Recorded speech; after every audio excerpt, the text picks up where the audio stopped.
ready to do introductions. Okay. And I was saying that one of the ways that I really enjoy having folks introduce themselves is from a set of joining questions that I heard long ago that I've never forgotten.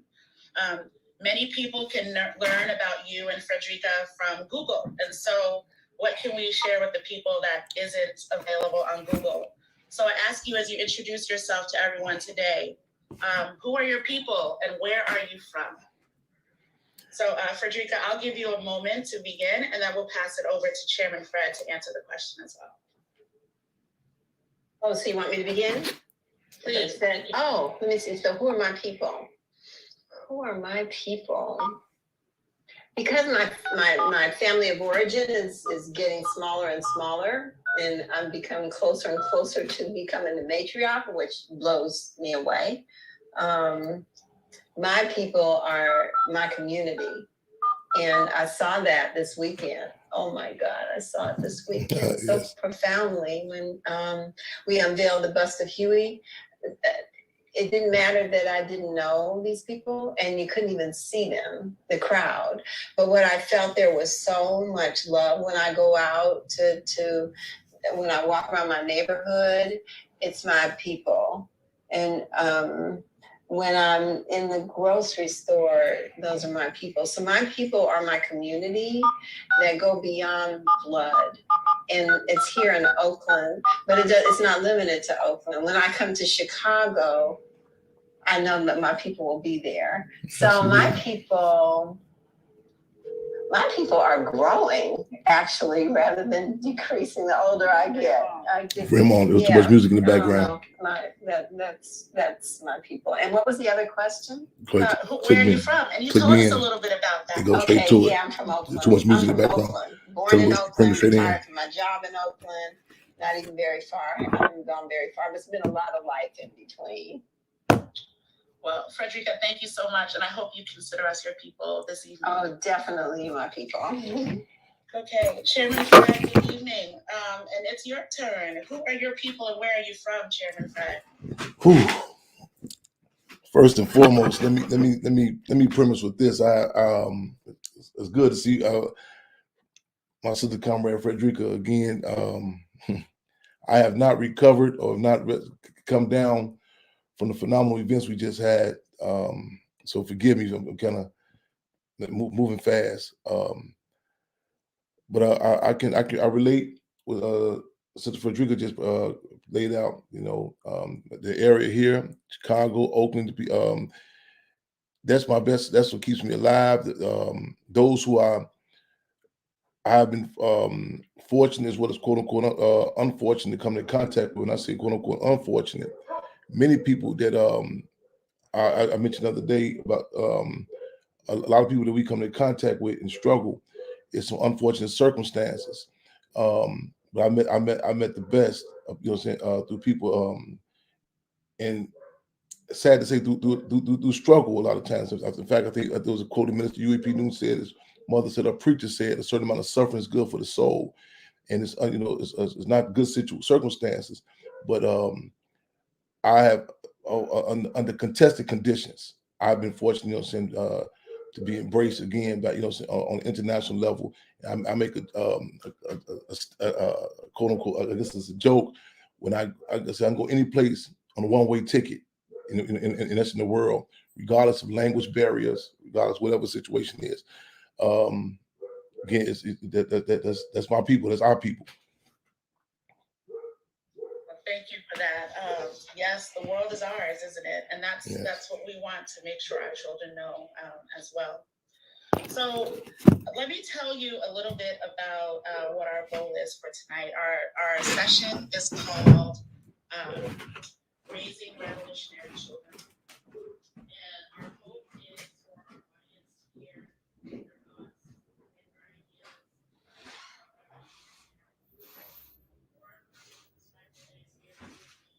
ideas. As children of revolutionary people. So I have a series of questions that we have for you tonight. We'd love to hear both of you reflect on those questions. And then we will open up to the audience for questions at the end of our session. So I encourage our guests, our audience, as you are listening to the words of Frederica and Chairman Fred, that if you are inspired by a question, please don't hesitate to chat or put it into the QA, and we will try to answer as many of those questions as possible at the end of our time together. The front yard. Rochelle, before you begin, I'm sorry, it's a technical question. No Mother problem. Akua is trying to get in. She's in the original link. Is there someone that can help her? Yes, let me, Stacia should be listening Nephew. for us, and I'm doing interviews. to assist. Stacia, can you hear us? We're gonna do the yard tomorrow. Right now, they're front. Yeah, The just tent send is a garbage. link The tent going in the to back. Leslie, The so front, yeah, and straighten up that, get her clean this, in make it a little on better. that one. See if we Let can me ladder. know, Frederica, Do something with that banner if that one's able in to the front. Put work it or not. ladder on the side. Thank you so much. Be real kind of from. And the way I described our conversation tonight is that we're with family. That's right. I've got kids in this virtual background. There's kids roaming about. Something is going to happen. Mother Kua is trying to get herself together. Chairman Fred is just coming hot off the road, and we've got things. So we thank you so much for being with us, because that's what we're doing. We're with family tonight. Right on. Okay, so one of the first questions on our minds is, in our audience tonight are parents who are raising children and have so many hopes and dreams and fears, all boiled into what they want for their lives and for their children's lives. What is one piece of advice you would offer Black parents today as they strive to raise revolutionary children? And I'll give you a moment to think about it. And I'd love, like I said, to hear you both respond. And I will turn it over to you if you are so inclined to begin. Okay. Who is either one of us? Yes, Chairman Fred, you can start. Okay. Let me say this I guess the reality is every day we're fighting to maintain our manhood, our womanhood, childhood, our humanity. I often say in struggle, none of us are going to come out of this clean. And I come in as realistically speaking, that this is as Field Marshal George Jackson said, capitalism not only affects the economy, but it affects the psychic of the people. And a lot of times, we have discussions in the romanticism sort of way, like in a bubble. And not to be not sound like I'm being a pessimist, but I think it's imperative that whether we talk about in regards to raise revolutionaries, raise children, to be up front to, as Chairman Mao Zedong said, combat liberalism. Because the reality is our people, our situation, it's embarrassing being oppressed. It's embarrassing being oppressed.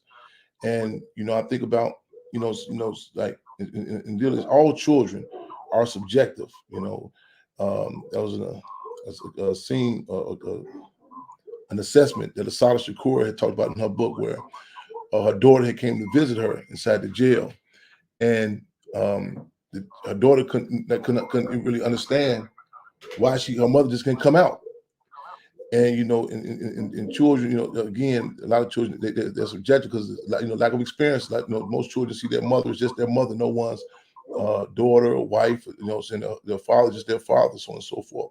And it's through life experiences that people they get grounded to say, wait a minute, that we have to combat conditions that that impact us, who we are. And so again, I think it's imperative to fight to be upfront. There are brutal realities, you know what I'm saying, and not done in a way that it is demoralizing or defeating, but again to put in context who we are and what we're dealing with. A lot of us, we hear the narrative where people say, they tell their children, one day you can be the president of the United States, so on and so forth. And that it sounds good, but the reality is also that our community, that there are prisons, built and designed, based on, how many schools are going to be closed in our community. And I'm even conflicted, when we see children, because the deal is we know that they're targeted. So so again, to be upfront, to heighten the contradictions, but not in a way that aids in the breaking process. But again, just to say that, and give them examples too of those who have combated, who stood up, and as we like to say, not just the role models, but as we say, the real models. And not to seem subjective, but no better example than the Black Panther Party. Chairman Fred, I love that. A friend once told me there's optimism, there's pessimism, and right in the middle of that is realism. And Yes. that's where you need to be. Yes. So your words are resonating with me so Right much. on, right on. Thank you. Frederica, what advice would you offer Black parents today as they raise revolutionary children? I have to echo what Chairman Fred says. I think that you don't want to gaslight your children, and when in the attempt of trying to protect them, when they see what's going on in the community, I think it's important to let them know that it is true. I mean, that it is true what police are doing to Black people in terms of brutalizing and killing them. When I was growing up, my mother, in an attempt, I guess, to protect me, would tell me that what I was seeing was actually not what I was seeing. And so I think that it's a delicate balance, like he said, not wanting to break a child's spirit, but letting them know what is the reality and what are they up against, and also showing them examples of people who have fought for their freedom, showing them examples of what's the spirit of the people now that are fighting the good fight, so that they not only know what they're up against, but they know that what it is that they can do. So to have them look at examples in their own school or their own communities right outside their door, and teach them by example.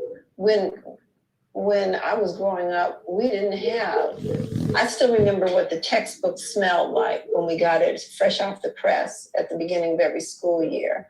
There was nobody that looked like us in those textbooks. There was Tom, Betty, Susan, and the mother and the father. They were all white and all blonde.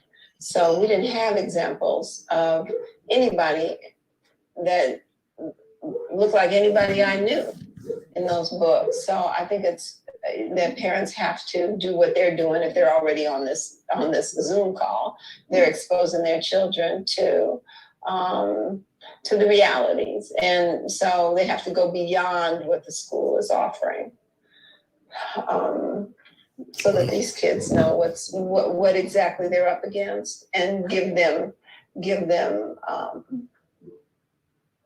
the tools that they need to navigate this racist system.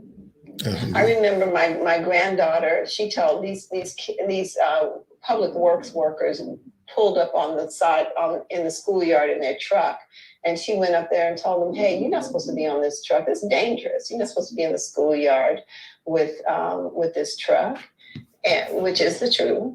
And her teacher, who was white, told her, "You're here to follow the rules, not to explain the rules. You don't make the rules, you follow them." And she's here to make the rules.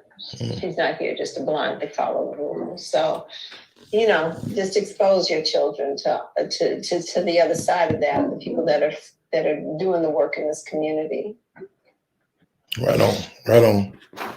Thank you so much, Frederica, for sharing that story with us. Too often our children are told what to do and what not they can do, right? Mm-hmm.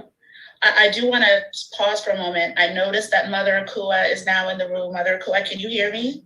Free, I'm on. I can hear you. Can you hear me? Yes, thank goodness. We are so happy that you're here. Yes, happy to be here. Thank you so much.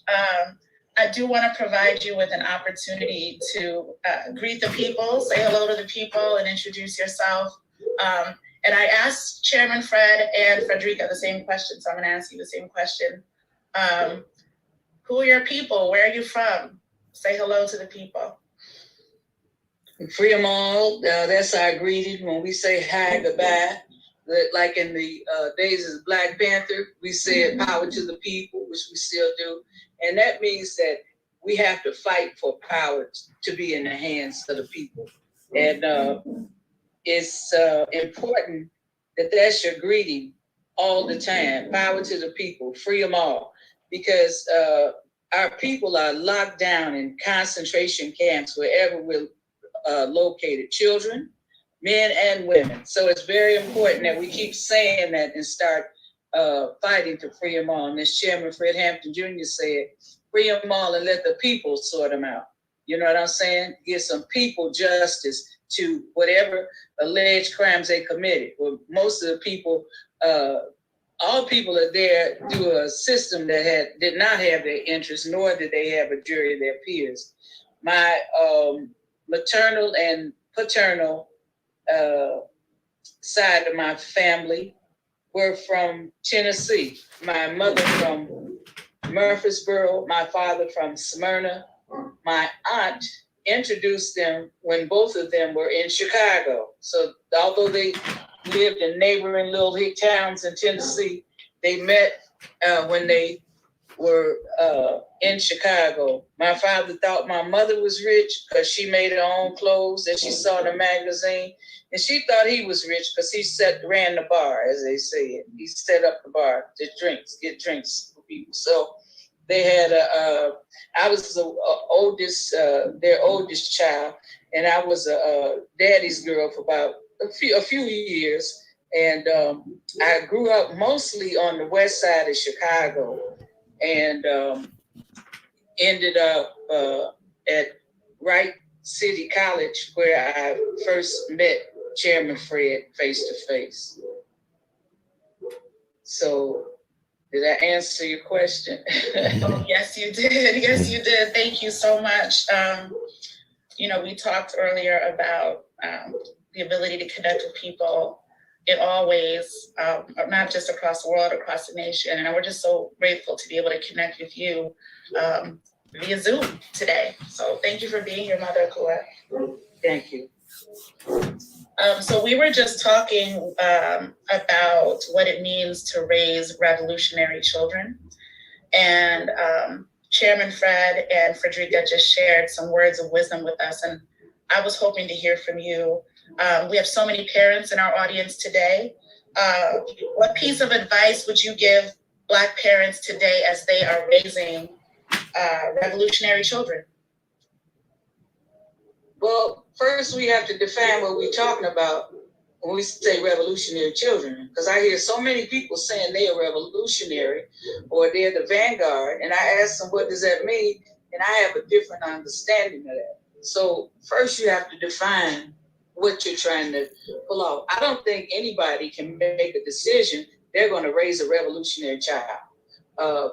First of all, I agree with everything Chairman Fred said, everything Frederica said, and it's very important that you tell your children the truth. Don't create these false narratives or this ideal world in their mind where they think Santa Claus is going to come down the chimney, because the kid is not going to believe it anyway. You know what I'm saying? I was one of those who, well, we live in the projects on the 6th floor. We don't have no chimney. So how Santa Claus going to come in here? And, what y'all be hiding the toys in the closet for? That sort of thing. So it was, and I was always curious. I always was picking up books, reading, trying to get an understanding. And I could never understand in school where you could never express your own opinion. And, when you go to elementary school, they say, oh, you do that when you get to high school. Then when you get to high school, they say, oh, you do that when you get to college. Then when you get to college, you still can't express your opinion. You have to regurgitate what's force-fed you in those institutions. So it's always important for people to read other sources. Now, if you're not interested in something, I wouldn't suggest you, because you spend your life reading and studying and won't have time to do nothing. we believe in theory wedded with practice. So I couldn't tell, it would be kind of crazy for me to tell somebody how to raise a revolutionary child, because you put all that in place, and the circumstances, the environment, the world, the what's going on every day will shape, what's going to come out in the wash, if you will.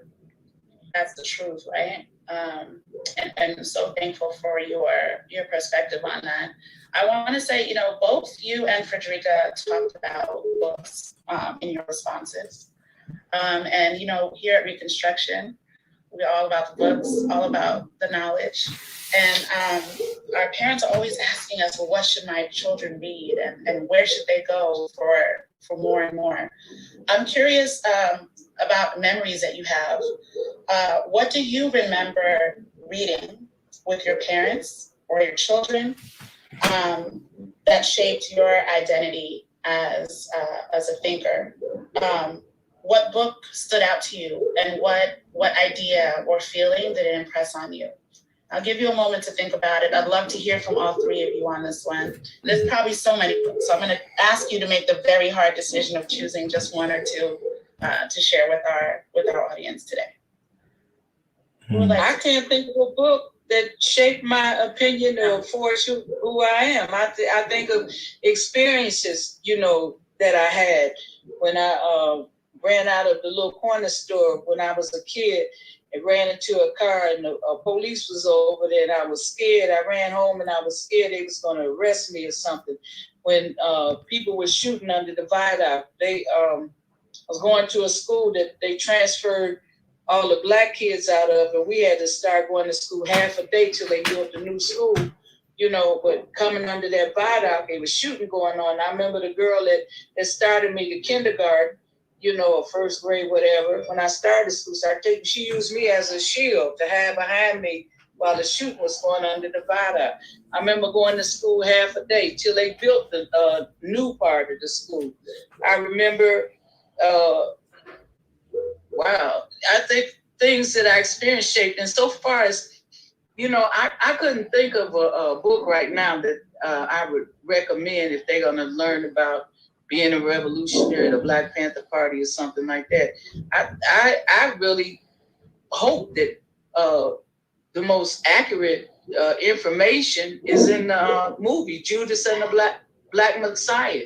And not just because Chairman Fred Hampton Jr., myself, were the only cultural consultants on that, but we fought so that the truth is so many, as Chairman Fred Jr. says, so many peels in the applesauce, the seeds in the applesauce that you drop it in the movie, so that people will start to view and look at other sources and read with a critical view. One thing that we were really fortunate to have a Black Panther newspaper. So when you look at the news and they lying and telling you all kind of stuff, you could say, well, in the Panther paper they said this, from the point of view of the people. But you have to have critical thinking with everything you read. Yes, especially nowadays, because there's so much to read and so much information presented to our children, to our young people. Chairman Fred, I saw you gesturing. I'd love to hear your thoughts. Oh, okay. No, yes. I'll tell the brother, hold on. But just I think throughout life, it was wedded again, just like as Mother Comrade just pointed out, like with the party line being time, theory, and practice. I think bits and pieces of a combination of everything from the daily a daily newspaper to so what came on the news to what particular a TV show or movie. It was I was fortunate that it was common conversation. It wasn't set aside like wait till Black History Month comes around or this what I'm saying, and it's even the contradictions, books that were contradictions. I mean, it was always open for some political discussion. I recall, and ironically, I'm thinking about a couple of situations. And this one young brother, he was involved in both situations. I remember him coming back.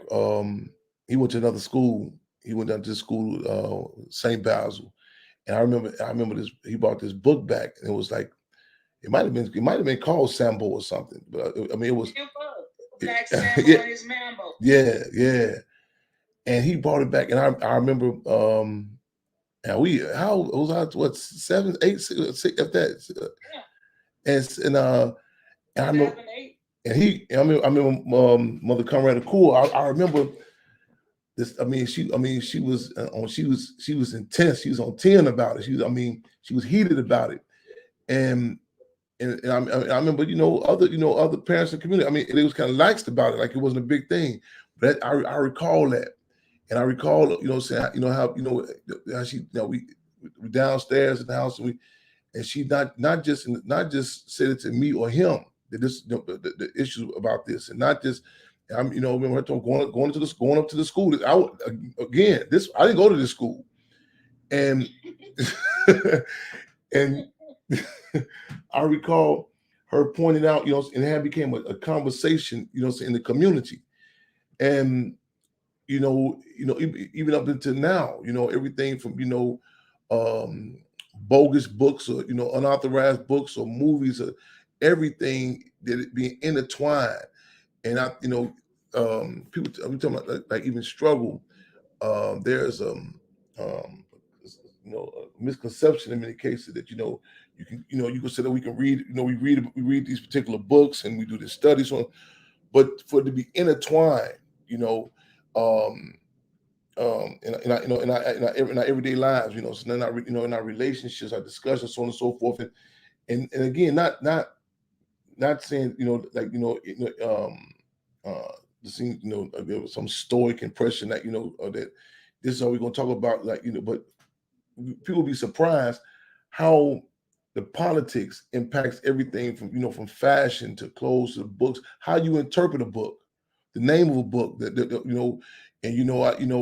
I recall, and even also what books are allowed, what books are promoted, which representatives are, are acknowledged, and who you don't speak about, no Tupac talked about in one of his songs, how we all grew up, there's no slight, but to acknowledge Dr. King, never don't make no mention of Malcolm X. I recall, doing my imprisonment when I was locked up, and which certain books that were allowed before I got there, Soledad Brother, Field Marshal George Jackson, and what the prison administration said, it's a problem now that I'm there, because it really brought home to information. A lot, saying a lot of people don't, as long as they see it, there's no possibility of it being applied. So I tell the state, they have no issue with that, but so everything from, again, the books, the revolutionary suicide, the book, the assault, and again the daily newspaper, though it had contradictions, to talk about, to be able. I think back to this. I think it was a scene on this comedy show, sitcom in Living Color, and they had a scene where they had the same news channel come on. We had a black family, had a white family, and they were interpreting it, the same story, same narrative, but they were interpreting it different, like, what I'm saying.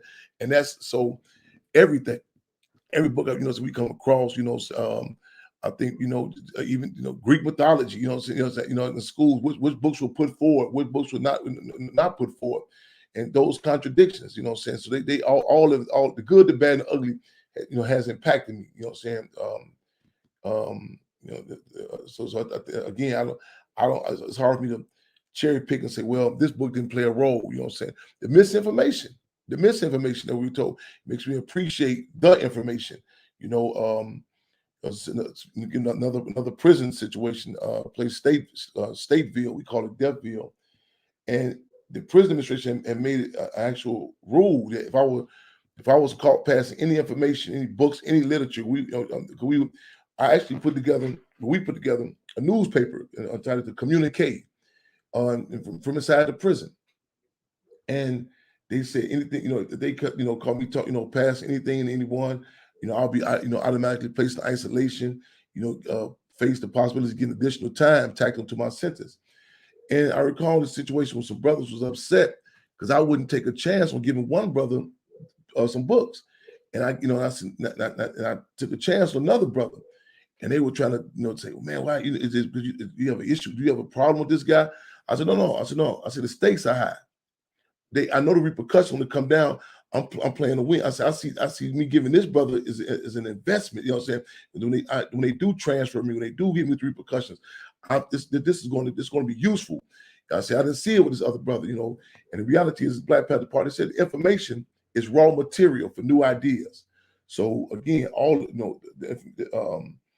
of it, I can't pick out something that I can't just say, but because different periods of time, while I was held captive, what Solidarity Brother did, for me, when the situation I did on the set, with the situation, the movie Judas and Black Messiah, looking at the prototype, the template with Minister U.P. Newton, with so Melvin Van Peebles, how they dealt with that phenomenon. There's nothing new under the sun. So I try to, try to take much information we can, as Marcus Garvey said, take what apply, let the rest fly.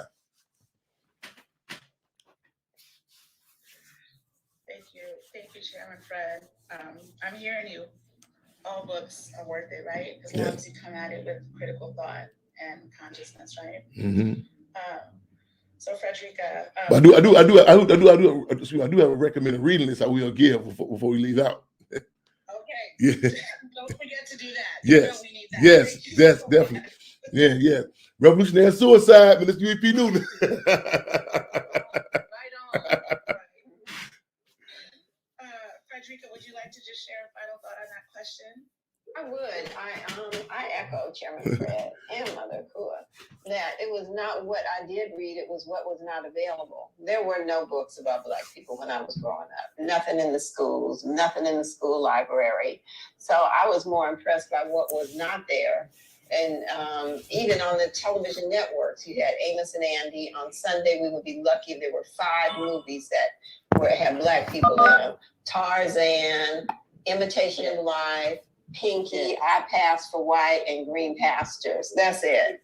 And all of them made a mockery of Black people. Yeah. So that's what we grew up with. Anytime you saw somebody Black, you would race to the TV. And none of it was about anything. I had a Black teacher that was just so beaten down that when my mother wanted to pull us out of school that day to go on a march against racism, for fair housing, that she denounced it. It was, and then a white teacher, when I wore my hair down, it was thick and, hard to comb. She said I looked like Medusa. So these are the things that impacted me. It wasn't so much what I read, because there was nothing available to read. And there was nothing that uplifted Black people when I was coming up. So, it was fighting through that and making sure that that wasn't the experience of my own son. I think what you're doing here, Reconstruction, is amazing. And that can't wait to get my own grandkids connected. We can't wait to have them. Thank you so much for that. And I love the idea of the book list that Chairman Fred is talking about offering you, because if it's not age appropriate for a kindergartner, it's definitely age appropriate for the kindergartner's parents to read. Yes. Absolutely. Well, this is just so inspiring, and I have goosebumps because we're about to have Frederica Newton's children on Reconstruction. So that grandchildren. So I'm going to ask one last question, and also just let the audience know this is your time. If you have questions that you'd love to have answered before we wrap up our time, we just have a few minutes left. Please do that while I ask this last question. You all talked about as you were coming up, what wasn't available. And our children, in many ways, live in a world of abundance, good, bad, or otherwise right now. There's so much to consume, so many movies and TikToks and books and media. I'm curious about who or what is inspiring you or your children or your grandchildren right now. Where have you seen the power of identity and revolutionary thinking in action? What are the movies, the books, the things, the people that are giving you life right now? Who want to start on that? The Black Panther Party Cubs. Yes, tell us more, Mother Ford. I mean, I always say that it's an honor and a privilege to have been in the Black Panther Party. And most people, if they honest, they got to say that's, if not the highest, one of the highest points in their life, because it gives you lessons to take further on. It gives you reality checks. And then I say that it's an honor and a privilege to be able to be on the advisory board of the Black Panther Party Cubs and participate in the different programs and things that they have, and to see the growing of the Hampton House and the people that come by and just I just love all of the, especially the food that people can come and get at the Hampton House without filling out an application or anything, and how the people protect it from other people that try to take too much, more than what they need. And the children that come back, it's just, it's amazing. And man, to see Chairman Fred Jr. is taught at another school, at different schools. And let me say this, when he first got out the concentration camps, Dr. Margaret Burroughs, the founder of the DuSable Museum of African American History, everybody promised him the world, but Dr. Burroughs got him a job at DuSable as a docent. That's a tour guide. And when the bad kids would come, the other tour guides would disappear and be laughing, put them off on Chairman Fred. He developed a way of getting their attention and talking to them on the real, that they implemented his style of educating the children. They watched him and they implemented and trained other docents to follow that. So he's been at alternative schools also, where, these so-called bad kids don't nobody want to be bothered with. So he has learned to show them the realities of the streets and also the education. So that's my inspiration right there.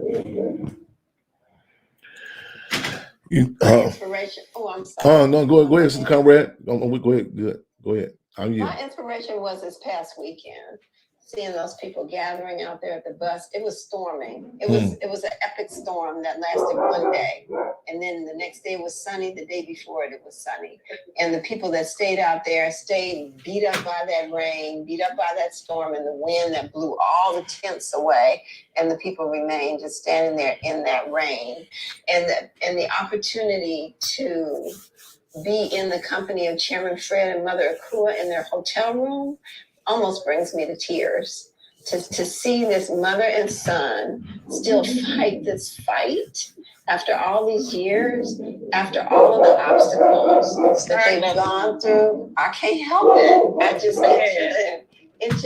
I don't know, it's something, when you talk about revolutionary love between a mother and a child whose father was blown away right beside her, and this child was in her stomach, that's revolutionary love that endureth it all. How could I not be inspired by that? How could I not be inspired by these two that continue to take up the fight? They're not in a Fortune 500 company looking for a promotion. These people are on the streets and day in and day out. So I'm buoyed up and inspired almost even more seeing this woman and her son in that hotel room today and get off a flight at 1 in the morning and be on this so-called Black Panther. That's inspiration.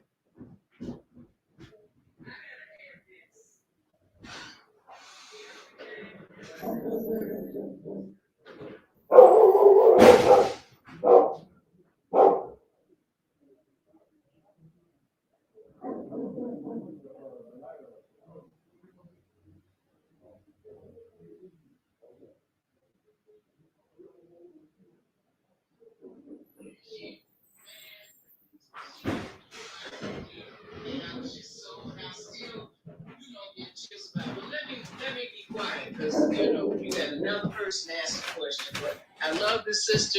We appreciate her so much, and I'm so proud of her. I can't tell her enough. And I'm gonna mute my face. I won't say nothing else, right? Let me say, in the spirit of still sharpening steel, and men and women sharpening men and women. I'm still, again, as I said in the introduction, I have not come down yet from this high, as Chairman Fred would say, to revolutionary proletariat intoxicated, to revolutionary proletariat intoxicated to be astronomically intimidated. In plain words, it's too half the people from this phenomenal event, the unveiling of the bust of Dr. U.E.P. Newton. This Comrade Frederica talking about, like, even the dialogue we had at the hotel, and it's we do a weekly radio show, Freedom on Radio, and I'm trying to connect it with in fact around this time. And I remember one of the interviews, one of the pieces we had some children. Mama Fulani was their mother's name. She's a part of another organization, but it was Republican New Africa. And I remember just even stuff that people take for granted. Just it was so inspiring. Struggles they went through. And in many cases, our genre. As I said on the movie set, that much we have to go to the grave. We have to go to the grave with, and it's like a foreign language to a lot of people about like just even talking about sacrifice, and just it's refreshing. What I'm saying, just like to have dialogue and to see how these contradictions and this energy, transcends geographical lines. Like you some of the same concerns, some of the same battles, so whether it be in Oakland, Chicago, what I'm saying, whether it be 1969 or right now today, some struggles of, dealing with, adverse forces, some different agendas, and having to, having for the greater good, that good is for the people, interest of the people, to be able to deal with this. And a lot of times when you talk, when you come into a combination, sometimes of people, nefarious and naivety. Chairman Fred said one time that, half these cats crazy, rest of them agents. By the time I figure out which one it is, I've been in the penitentiary, the graveyard. But to be, it's to be able to have a dialogue, saying, I mean, the bonus of principle and put in political context, like, is so inspiring, and again, I'm still charged up from it, and it's pros and cons with this, we have the politics. We have to work. We got to work with. I often said, you can look right in your household. You can look in the respective jail cell. You look in your block, and you can see class contradictions. Everything's political. You can see different dynamics, and I recall in different movies. I remember some years back, the movie New Jack City. Mario let people say that was being released, and it was some of the comrades and his sisters on my security detail, and she said nobody want to go to see no movie with Chairman Fred. And they said what? They said what? Somebody had to go with him on security, and she said you can't watch a movie. It's gonna be some big. I said no, we gonna watch the movie. It's no big deal. And I recall when we went to go see the movie.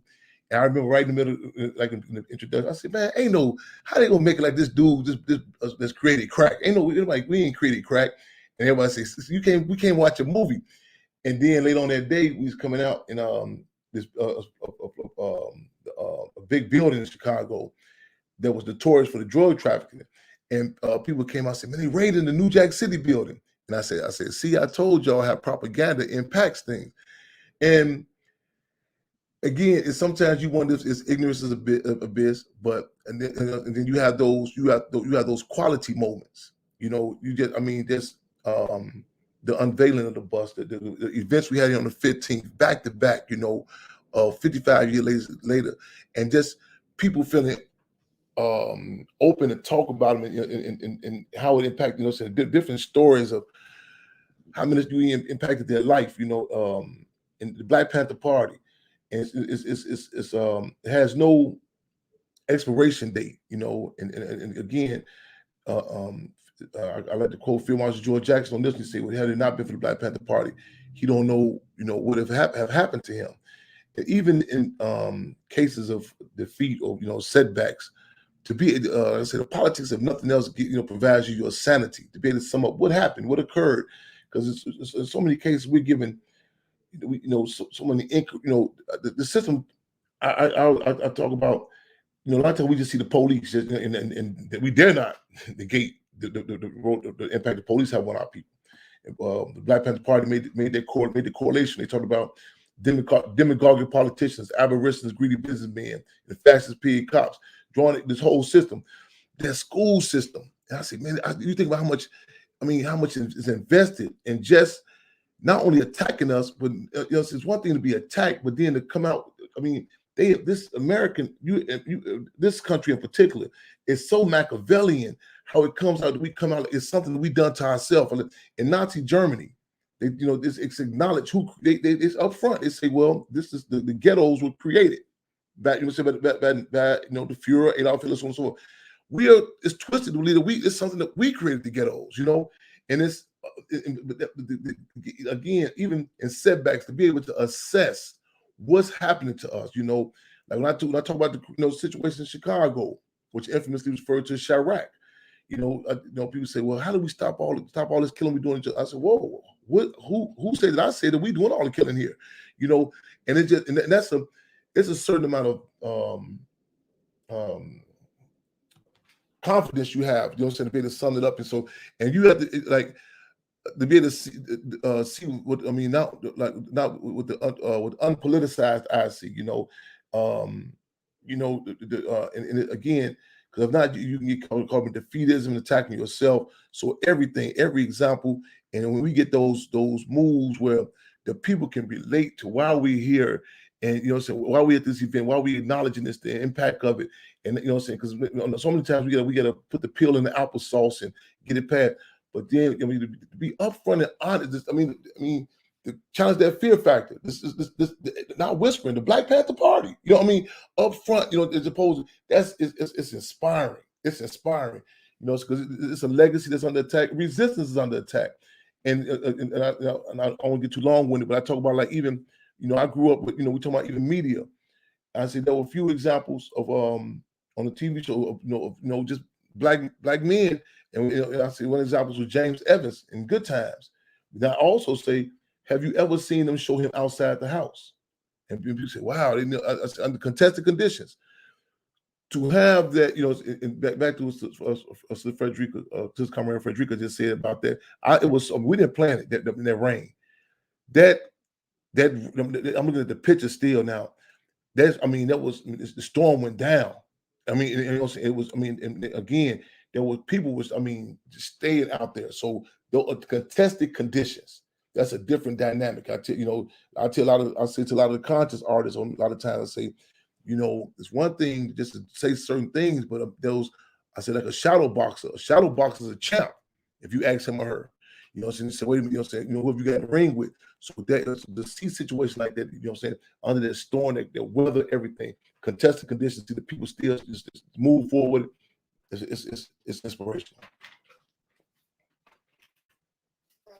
You know, I am inspired. I'm inspired by all of you tonight. I am inspired by the realism and the truth and the revolutionary love that was shared in our space tonight with each other, with me, and with our community. I can't thank you enough.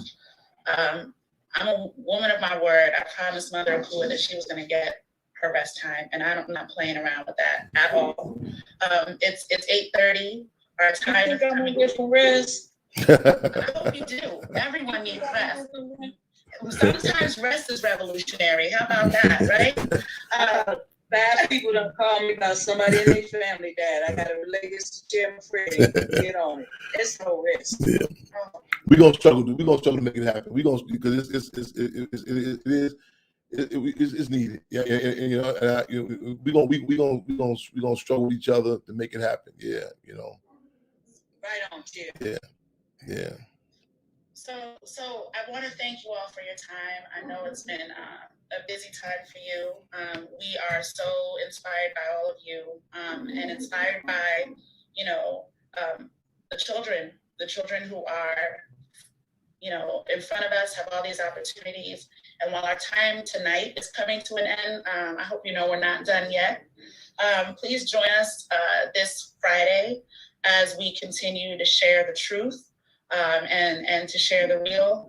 We are able to screen Judas and the Black Messiah for free for anyone who wants to watch it this weekend. So please visit our website, register so you can get the link, share it with whoever wants it so that they can participate with us this weekend. Yes. Thank you so much to our partners at Participant Media. Yes. Yes. Another way we are not letting you go is that Reconstruction is always here for you.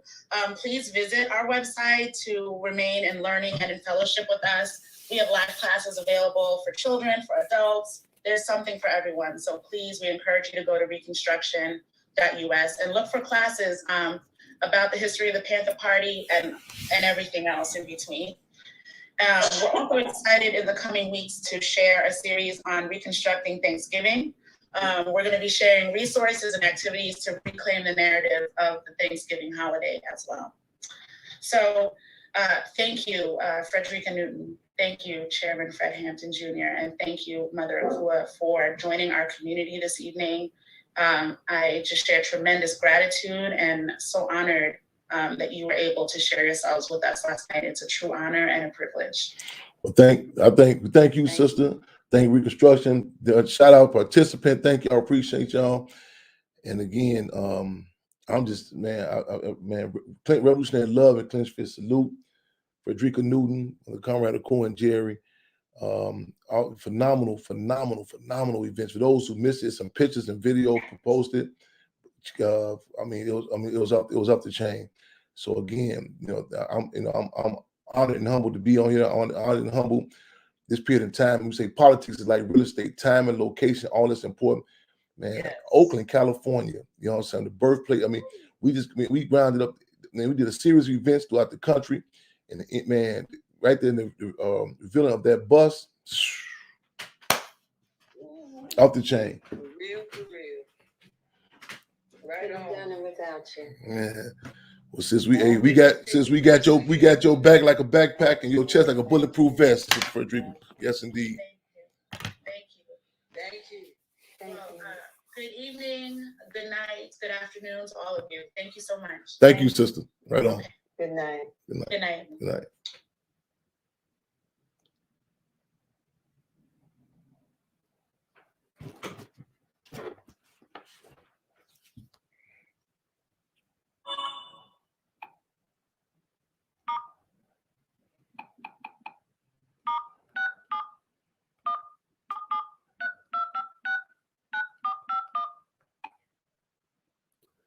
Okay, feed them all. Let's see how we can do this. Okay.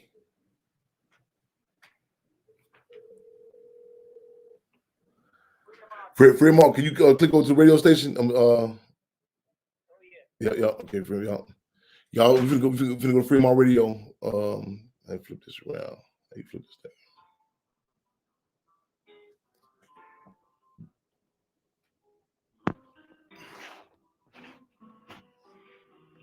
Right on. There are no shows scheduled within the next 24 hours. Oh man, okay, we must count. Okay, it dropped. All right.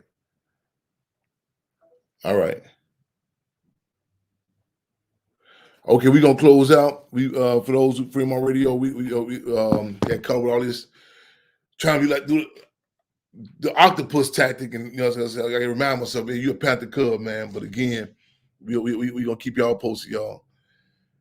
Oh, right on, free them all, sis. Paris, right on. Brother Ben, right on, free them all, feed them all. Yes, indeed. Richard in the building. James Thompson, free them all, y'all. We gonna close out. That's what it is, y'all. Free them all.